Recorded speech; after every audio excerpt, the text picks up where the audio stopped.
Joining us now is lawyer, of course, former professor at Harvard Law School, author, the book, The Case Against Impeaching Trump. Well, they didn't impeach Trump, or they didn't, well, they might. They still might impeach Trump. Dershowitz joins us now. Alan, how are you? I'm good. They're not going to impeach Trump. They're not even going to try to impeach Trump at this point. I think what we have to do is start looking at the media and asking the media about their responsibility for this entire episode that lasted so many years. Just today I saw that Jeff Zucker of CNN announced how proud he was of CNN's coverage. Yeah. Well, that really tells an interesting story. I'm sure he is proud because I think he made a lot of money for CNN. I think he made a decision at some point. CNN should stop being unbiased, should stop reporting both sides of the issue, should make it into an anti-Trump channel from morning to night, and that way they'll make a lot of money. The ACLU did the same thing. They had a $30 million budget, went up to $130 million when they stopped caring about civil liberties and only focused on how do we get Trump. So, getting Trump is a good way to make money, but it's not a good way of advising and informing fairly the American public. People who watched only CNN were shocked at the Mueller report because they fully anticipated indictments and impeachment because they were guaranteed by their pundits that that would happen. People who watched other channels had a completely different view. They were not surprised at the results. I have to get personal for a second. CNN used to have me on periodically to talk on several of the shows, and then Zucker made a decision. No more Dershowitz, because what we don't want is a liberal Democrat centrist who doesn't buy our narrative. It's okay if we have some right-wing Republicans, but not any liberal centrist who makes a sensible case against what's going on with the investigation.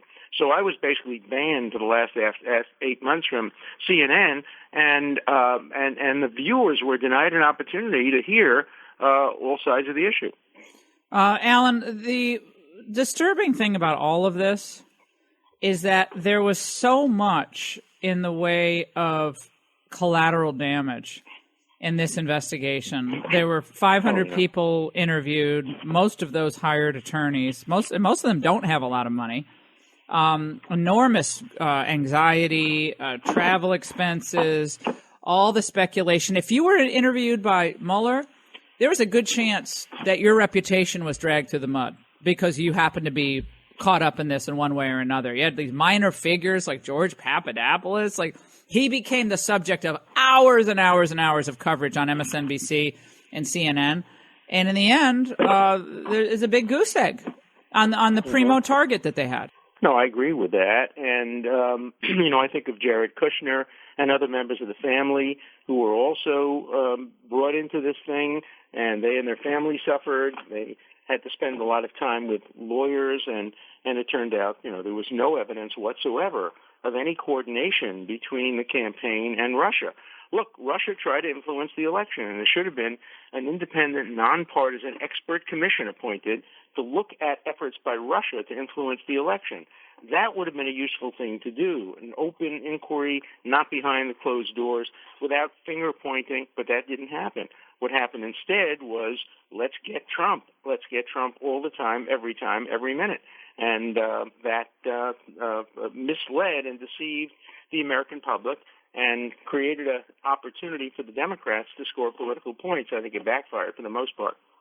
You know what's really interesting? Eric Swalwell, who's one of the people who said that Trump was guilty, basically, of treason, he called into MSNBC and essentially doubled down. The only person who has made false statements about Russia is Donald Trump. And I stand by what I have said about seeing evidence of collusion. And if he has a problem with that, he can sue me. And I promise you, I would win in court. So he says, sue me, and I'm just going to keep saying you colluded. Well, he's not going to sue, obviously, and so we can keep saying it. But, you're right. Reputation has been ruined, and people have been attacked needlessly. We never should have had a special counsel. There was no need for that at all. And in the end, the special counsel didn't succeed. On the Russia issue, he indicted no Americans for any illegal activities in relation to Russia. And on the obstruction of justice, he punted. He didn't have the courage of his convictions to even come to a conclusion about Russia. He just left it to the Attorney General and the Deputy. The Deputy Attorney General, of course, was conflicted. He was a witness to the alleged obstruction of justice because he wrote the memorandum that justified the firing of Comey. And he shouldn't have played any role at all in the decision whether or not to charge the president for obstruction of justice. He came to the right decision, but he was still conflicted. Well, Alan, at this point, the left is now saying that it's the Barr report. They don't even say it's the Mueller report, and then they say, well, Barr is just a flunky of Trump. So the fact that Mueller went to Barr and Rosenstein to decide on the issue of obstruction shows that this is really a Trump preordained outcome, and so the entire report is basically illegitimate, at least as far as obstruction goes. That's their new argument. Well, I've known Barr for many, many years. He's one of the most distinguished, upstanding lawyers in America. I was very pleasantly surprised when President Trump appointed him because he's not anybody who's going to take orders from anybody. He doesn't need the job. He's been Attorney General of the United States already. And, he's a terrific man, and I think he called it exactly right. Well, and what do you think as far as the Democrats go on where they go next on this? Is it time to, is it time to just move to issues here and figure out what they stand for? Because this has been so much a part of the Democrat identity for the last 2 years. I think they left the door open for socialism, which is what exactly happened with these newbie freshmen, and they're trotting around these ideas about socialism and scaring the heck out of people. Well, I'm a Democrat. I want to do what's good for the Democrats. I want to see the Democrats win. The Democrats won the midterm because they focused on the issues. And those candidates who focused on impeaching Trump didn't do as well as those who didn't. So I would hope the Democrats would get back to the business of legislating, stop all of this investigation. The investigations are going nowhere, and you can overdo investigations. During the McCarthy period, the Supreme Court and other courts struck down some subpoenas because they were improperly issued, not for a legitimate legislative purpose, but simply to harass and expose, and that's not the proper function of Congress. So I would hope the Democrats would get back to legislating and get back to trying to show that their policies are better, that they would try to marginalize the extremists on the left and make it clear that they're not the mainstream of the Democratic Party. And then they would have a shot at winning the election in 2020. Right now, they're shooting themselves in the foot over and over and over again. Well, Brennan, of course, former CIA director, spoke, about 100 times about how Trump was compromised by the Russians. And today, he's singing a different tune. This is how he explains away his point. Did you receive bad information throughout this process, like so many of us did, that there was more there than ended up in the report regarding collusion? Well, I don't know if I received bad information, but I think I suspected that there was more than there actually was. I still point to things that were done publicly or efforts to try to have conversations with the Russians that were inappropriate. But I'm not all that surprised that the high bar of criminal conspiracy was not met. I mean, that's quite something. He literally said that Trump was guilty of treason.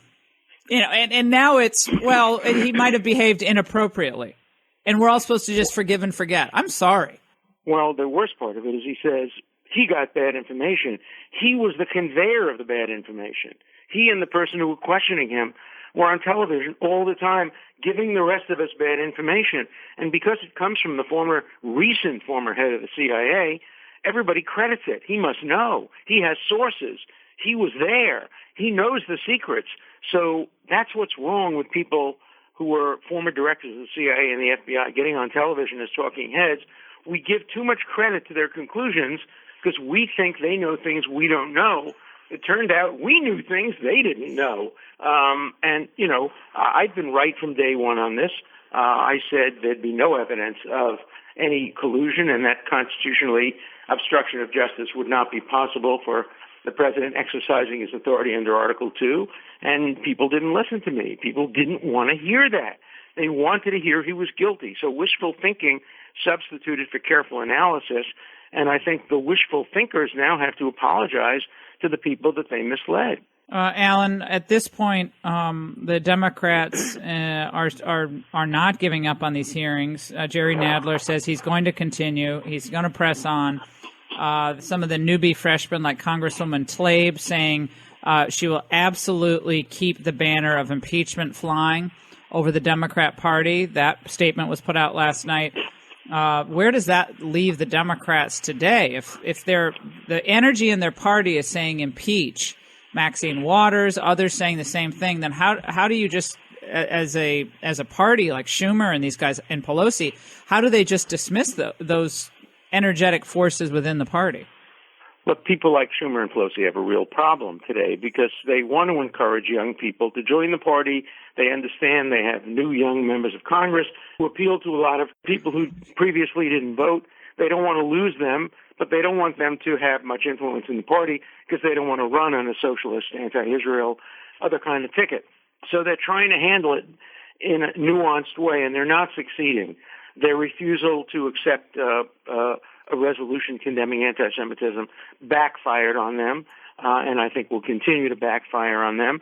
They have to make a decision to marginalize the extremes of the party and to move to the center and to be represented by people, more like Joe Biden and less like some of the extreme new Congress people or even some of the people who are running for president. The people who are running for president now aren't running to be president. They're running to be the nominee. And so they're running to win primaries. They know that if they win the nomination, they're going to have to move to the center if they want to win the election. Everybody remembers what happened when the Democrats nominated Mondale, Dukakis, McGovern. I think between the three of them, they won 10 states. And Democrats can't win from the left. They can only win from the center. And I think the wiser heads in the Democratic Party realize that. Alan Dershowitz, thank you so much for joining us. We really, really appreciate it.